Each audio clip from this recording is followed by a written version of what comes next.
Vamos a continuar con fotosíntesis nivel superior y en este vídeo vamos a hablar de cómo las reacciones dependientes de la luz e independientes de la luz que hemos visto en nivel medio, cómo ocurren realmente en las plantas, qué hay en las células vegetales que permiten que estas reacciones tengan lugar. Entonces vamos a ver que los protagonistas de la fotosíntesis en realidad son lo que llamamos los fotosistemas. Estos fotosistemas son complejos de proteínas y pigmentos que hay en las membranas tilacoidales. Las membranas tilacoidales son las membranas que forman los sacos que hay dentro de los cloroplastos que denominamos tilacoides. ¿En qué consisten estos fotosistemas? Consisten en aproximadamente unas 100 moléculas de clorofila y 30 pigmentos accesorios. Ya conocemos los pigmentos accesorios, que son por ejemplo los carotenos o las xantófilas. Pues estos pigmentos están colocados en los fotosistemas de forma muy precisa, en forma de matriz, con unas distancias muy concretas, específicas para su función, como veremos más adelante.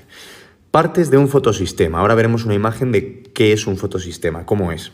Tiene principalmente un fotosistema dos partes, un complejo central o centro de reacción y un complejo antena, que sirve para captar la luz.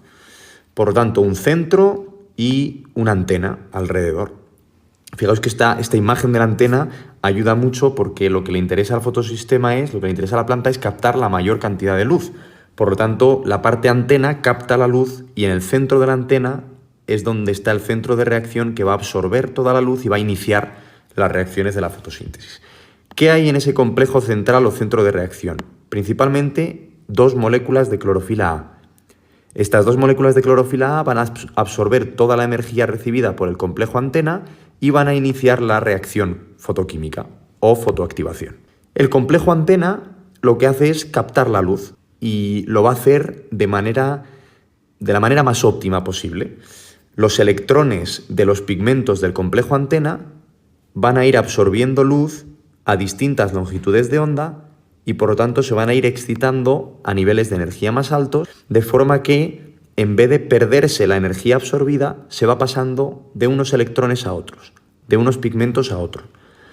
Normalmente, cuando un material absorbe energía, los electrones pasan a niveles de energía más altos y al volver el electrón al nivel de energía inicial se suele producir, sobre todo en algunos materiales, fluorescencia. La fluorescencia no es más que la liberación de la energía que se ha absorbido. Se pierde esa energía en forma de luz, de fluorescencia. Pero aquí, en los complejos antena, esto no ocurre, porque están colocados los pigmentos tan cerca que cuando uno se excita, en vez de perder la energía en forma de fluorescencia al volver al estado inicial, libera esa energía transmitiéndosela al siguiente. Por lo tanto, la energía se va transfiriendo de un pigmento a otro hasta el complejo central, donde están las moléculas de clorofila que emiten un electrón excitado, electrones excitados, que es lo que se llama fotoactivación. Esto sería una imagen más gráfica para entenderlo, el complejo antena del fotosistema y el centro de reacción. Cada pigmento va absorbiendo a una longitud de onda distinta y va transmitiendo su energía a los siguientes, de manera que al final la energía llega al centro de reacción de la forma más óptima posible. Se absorben muchas longitudes de onda y todo llega al centro de reacción. Aquí tenemos un ejemplo de fotosistema. El fotosistema sería esta estructura que está insertada dentro de la membrana tilacoidal. Veis aquí una bicapa lipídica, una membrana. Esto sería el tilacoide, esta parte sería el estroma arriba y aquí sería el espacio tilacoidal. Y nos han representado aquí el fotosistema con esta forma como de antena, como veis. Los pigmentos aquí están colocados con esta estructura, colocación matricial, con una distancia concreta, de forma que pueden absorber la luz y transferirse la energía, como decíamos, de forma progresiva hasta el centro de reacción. Aquí está el centro de reacción con las dos moléculas de clorofila A.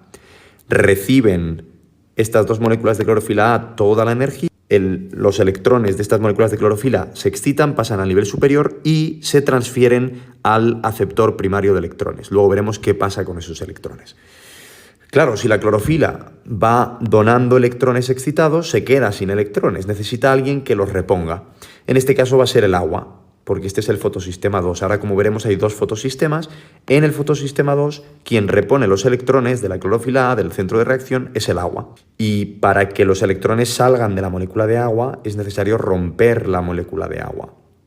¿Quién lo rompe? Pues también es la luz. Es la reacción que hemos visto en nivel medio que se llama fotólisis. La luz rompe la molécula de agua, produciendo oxígeno, que parte se libera a la atmósfera y parte se utiliza para la respiración celular en la mitocondria, y se liberan también protones que van a contribuir, como veremos después, al gradiente electroquímico de protones en las membranas tilacoidales.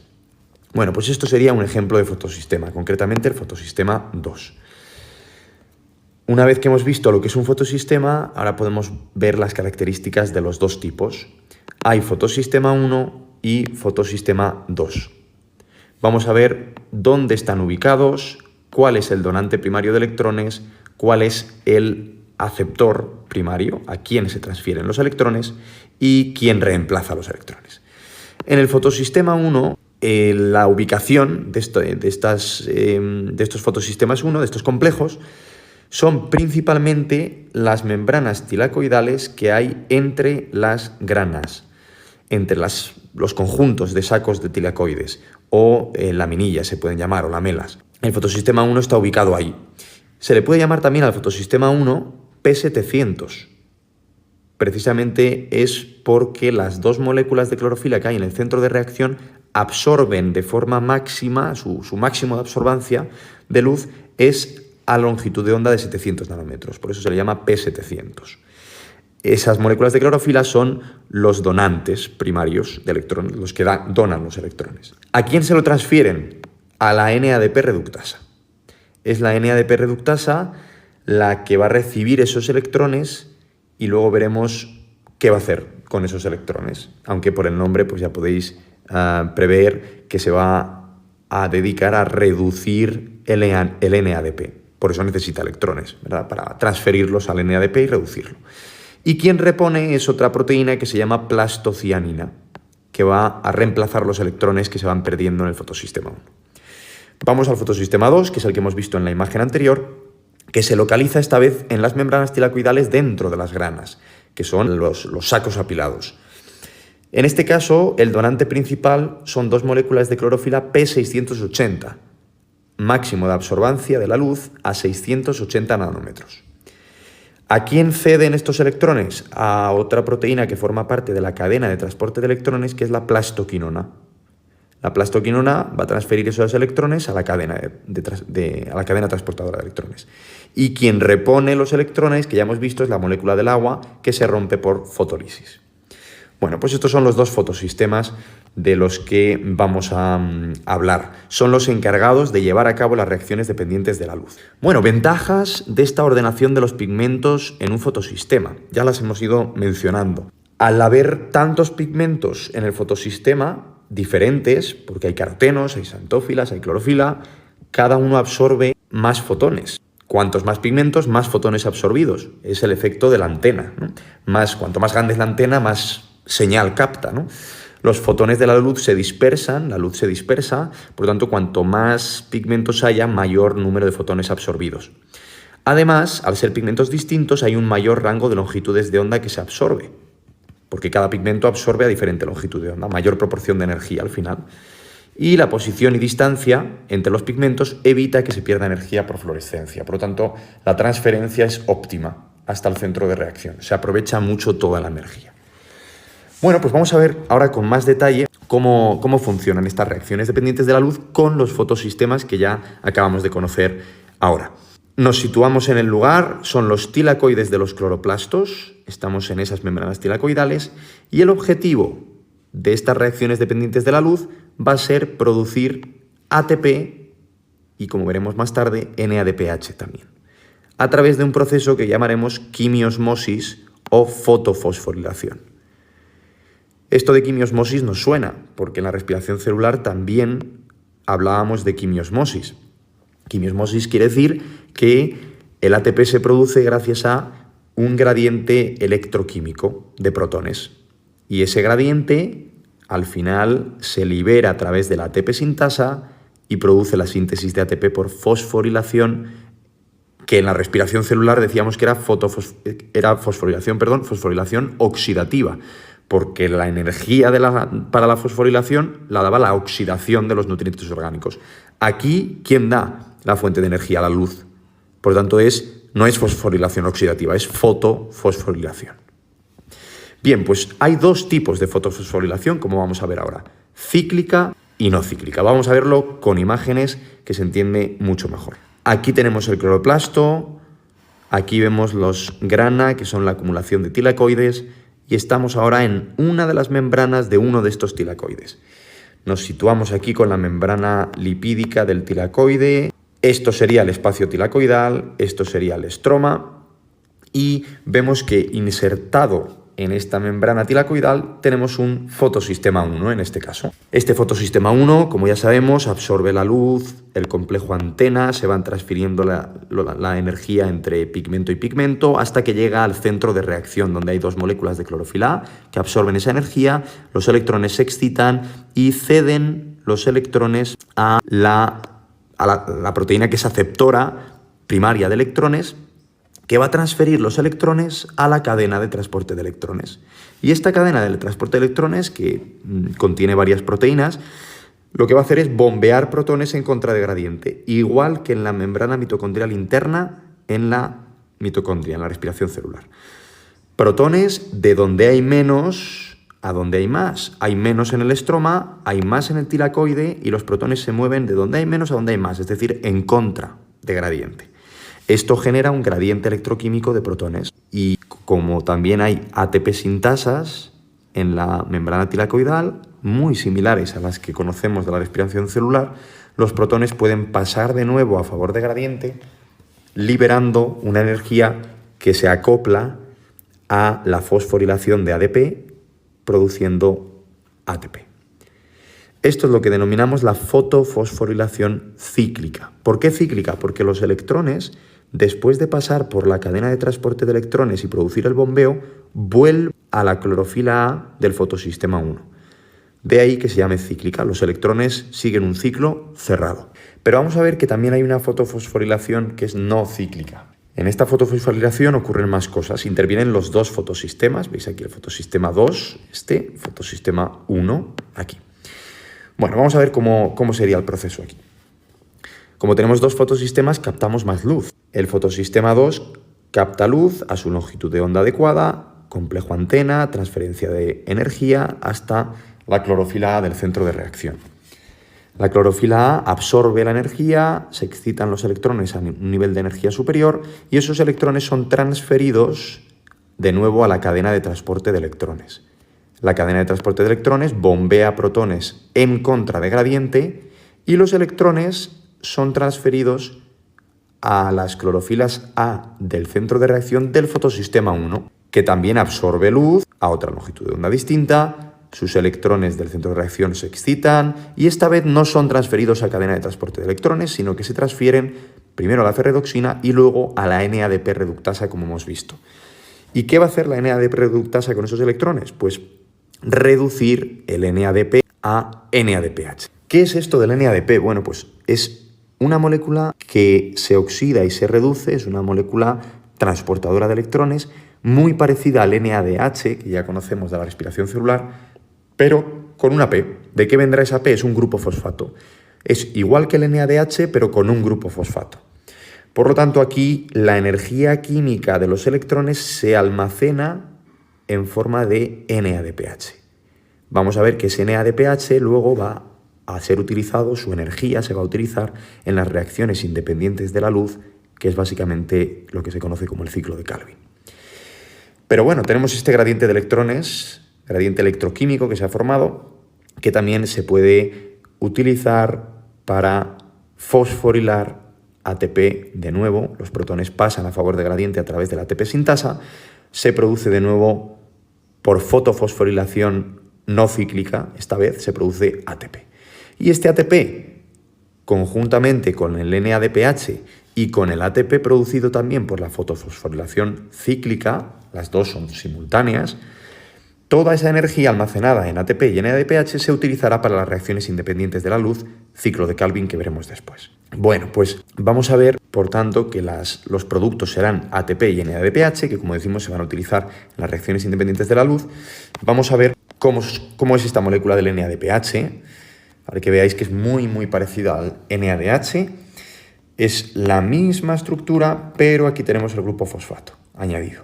Por tanto, es una molécula muy similar. De hecho, vemos aquí cómo cuando se reduce el NADP a NADPH aparecen 2 protones añadidos aquí que no estaban inicialmente. La molécula está más reducida. Ha recibido 2 protones y 2 electrones. Y aquí está en su estado oxidado. Bueno, pues vamos a ver otro esquema en el que aparece algún detalle más de esta fotofosforilación no cíclica que acabamos de ver. Aquí veis en este esquema el fotosistema 1 representado aquí, fotosistema 2 representado aquí. Esto sería el estroma y esto sería el espacio tilacoidal. Membrana tilacoidal en gris y los fotosistemas embebidos en la membrana tilacoidal. Vamos a comenzar por el fotosistema 2. Absorbe luz, sus electrones del centro de reacción se excitan y son transferidos a la plastoquinona. La plastoquinona actúa como transportadora de electrones y de protones y ya produce un primer bombeo de protones al interior del espacio tilacoidal, contribuyendo al gradiente electroquímico, y esos electrones se transfieren a otra proteína que se llama citocromo B6F, que a su vez los transfiere a la plastocianina, y la plastocianina los transfiere al fotosistema 1. Que el fotosistema 1 a su vez ha absorbido luz también, excita sus electrones y los transfiere a la NADP reductosa, a través de la ferredoxina, que aquí en este esquema no aparece. Esos electrones, más 2 protones, son utilizados para reducir el NADP. Ya tenemos un primer producto de energía química generado en esta fotofosforilación no cíclica. Como ha habido un gradiente electroquímico de protones, ese gradiente se puede liberar a través de la ATP sintasa, produciendo la fotofosforilación de ATP. Por lo tanto, tenemos los 2 productos ya generados. ¿Y quién repone los electrones del fotosistema 2? La fotólisis del agua. El agua se rompe, produce oxígeno, como decíamos, parte se irá a la respiración celular, a la mitocondria, parte se liberará y los electrones se reponen en el fotosistema 2. Bueno, pues después de haberlo explicado con estos esquemas, vamos a ver simplemente algunas de las adaptaciones de los tilacoides que permiten que esto sea posible. Las membranas tilacoidales son impermeables a protones, si no, no se podría crear ese gradiente electroquímico. El volumen reducido dentro de los tilacoides también hace posible que ese gradiente se forme más rápidamente. Y la membrana, el hecho de que sea de naturaleza lipídica, permite que los fotosistemas y la ATP sintasa estén embebidos en ella. Fijaos también que el cloroplasto entero, el estroma del cloroplasto, va a estar lleno con alta concentración de ATP y NADPH, sobre todo durante el día cuando las reacciones dependientes de la luz están muy activas. En un día muy soleado, con mucha energía solar, mucha energía lumínica, pues el estroma estará con una elevada concentración de ATP y NADPH. ¿Qué va a ocurrir con estos 2 productos? Pues lo que venimos comentando, las reacciones independientes de la luz. Estas reacciones independientes de la luz ocurren en el estroma, que es donde hemos dicho que hay una alta concentración de NADPH reducido y ATP. ¿Cuál es el objetivo aquí? Pues el objetivo es producir compuestos orgánicos, que es lo que hemos dicho desde el principio en nivel medio que busca la fotosíntesis. Para producir esos compuestos orgánicos necesitamos lo que se llama fijar el carbono atmosférico. La fijación de carbono atmosférico es pasar de CO2, que es un gas en la atmósfera, a moléculas orgánicas en las que el carbono está unido por enlaces formando las moléculas orgánicas. La primera reacción de estas reacciones independientes de la luz va a ser esta de aquí, una reacción esencial para toda la existencia de todos los seres vivos, para toda la vida en la Tierra. La reacción es CO2, gas atmosférico, se va a unir a una molécula que se llama ribulosa bifosfato, una molécula con 2 fosfatos, y va a dar lugar a un compuesto orgánico que se llama glicerato 3-fosfato. Glicerato 3-fosfato. Esta primera reacción, que fija el CO2, es catalizada por una enzima fundamental para la naturaleza, que es la ribulosa 1,5-bifosfato carboxilasa. Como es un nombre muy largo, se la abrevia como Rubisco. Una enzima que tenéis que conocer porque es la enzima gracias a la cual, como digo, se ha podido empezar a producir el oxígeno necesario en la Tierra para el origen de la vida, para todos los seres vivos aeróbicos que existen, ¿no? Incluido el ser humano. Por lo tanto, esta es probablemente una de las primeras reacciones químicas que ocurren en los sistemas vivos, en los seres vivos. Esta catálisis es extremadamente compleja y por eso esta enzima actúa de forma muy lenta. Es una enzima muy lenta, muy ineficiente, podríamos decir. Y para compensar esa ineficiencia está presente en una alta concentración, una elevada concentración en el estroma. Se han hecho cálculos de esta concentración y es, con diferencia, la enzima que está presente en mayor cantidad en toda la biosfera. Es una enzima, además, que sufre inhibición competitiva por oxígeno. Por lo tanto, a bajas concentraciones de CO2, que es su sustrato natural, es muy, muy ineficiente. Por eso es importante que el oxígeno sea liberado a la atmósfera. Lo que no se usa para respiración celular se libera precisamente para evitar esta inhibición competitiva.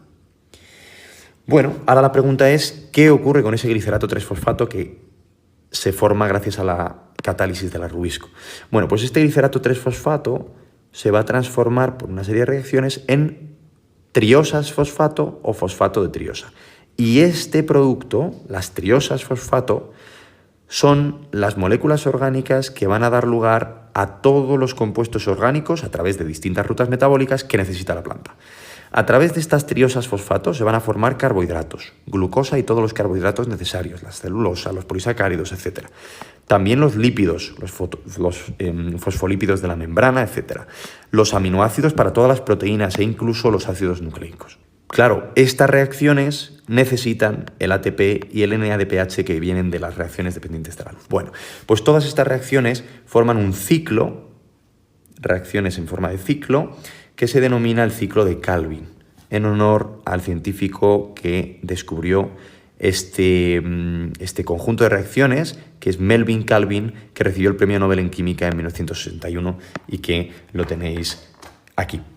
Bueno, pues él descubrió estas reacciones independientes de la luz y se denominan ciclo de Calvin en honor a su nombre. Bueno, pues aquí vamos a ver con más detalle estas reacciones. Esto sería el CO2 atmosférico, que gracias a la catálisis de la Rubisco, a partir de ribulosa bifosfato, como veis es una molécula de 5 carbonos y 2 fosfatos, a través de la Rubisco, esta molécula fija el CO2 formando moléculas varias de glicerato 3-fosfato. El glicerato 3-fosfato, gracias a la energía aportada por ATP y NADPH, que vienen, insisto, de las reacciones dependientes de la luz, forman por fin las triosas fosfato. Parte de estas triosas fosfato, evidentemente, tienen que transformarse de nuevo con consumo de ATP una vez más, tienen que transformarse en ribulosa bifosfato para que el ciclo pueda continuar. Solo algunas de las que se han formado se pueden utilizar para formar todos los compuestos orgánicos. ¿Cuántas concretamente? Bueno, pues vamos a ajustar la reacción. Para que se pueda producir una sola molécula de glucosa, que como sabéis es C6H12O6, esta sería la fórmula química de la glucosa, para que se forme una molécula de glucosa, necesitamos 6 moléculas de CO2 que unidas a 6 moléculas de ribulosa bifosfato producirán 12 moléculas de glicerato 3-fosfato, por tanto 2 moléculas de glicerato 3-fosfato por cada ribulosa bifosfato, que a su vez producirán 12 triosas fosfato, y de esas 12 se necesitan 10 para volver a cerrar el ciclo y solo 2 se utilizan para formar la molécula de glucosa y los demás componentes. Bueno, pues este es el ciclo de Calvin, donde se consumen el NADPH y el ATP producido en las reacciones dependientes de la luz. Producto final, la glucosa y los demás compuestos orgánicos. Resumen rápido de la fotosíntesis. Este esquema es muy importante para integrar lo que hemos visto tanto a nivel medio como a nivel superior. Esta es la reacción química general. 6 moléculas de CO2 más 6 moléculas de agua producen una molécula de glucosa y liberan 6 moléculas de oxígeno. Aquí aparecen en amarillo las reacciones dependientes de la luz y en azul las reacciones independientes, el ciclo de Calvin. Las reacciones dependientes de la luz ocurren en los tilacoides, se absorbe luz, eso genera NADP reducido y ATP, que son utilizados en el ciclo de Calvin y que a su vez liberan NADP y ADP, NADP oxidado, que se vuelven a reutilizar en los tilacoides. Y productos, pues reacciones dependientes de la luz, productos oxígeno, que se libera, y agua, que se utiliza mediante la fotólisis para reponer los electrones en el fotosistema 1. En las reacciones independientes de la luz entra el CO2 como sustrato y producimos como producto glucosa y compuestos orgánicos. Como veis, las reacciones independientes de la luz y las dependientes de la luz son interdependientes. Las dependientes de la luz producen la energía química necesaria para que en el ciclo de Calvin se puedan producir los compuestos orgánicos. ¿Qué entra y qué sale? Entra CO2, entra agua, sale oxígeno, salen compuestos orgánicos. Esto es la fotosíntesis, un proceso, como veis, maravilloso y gracias al cual hay oxígeno en la atmósfera y, pues, bueno, un proceso sorprendente como mínimo. Mucho ánimo con vuestro estudio y seguimos en los siguientes vídeos.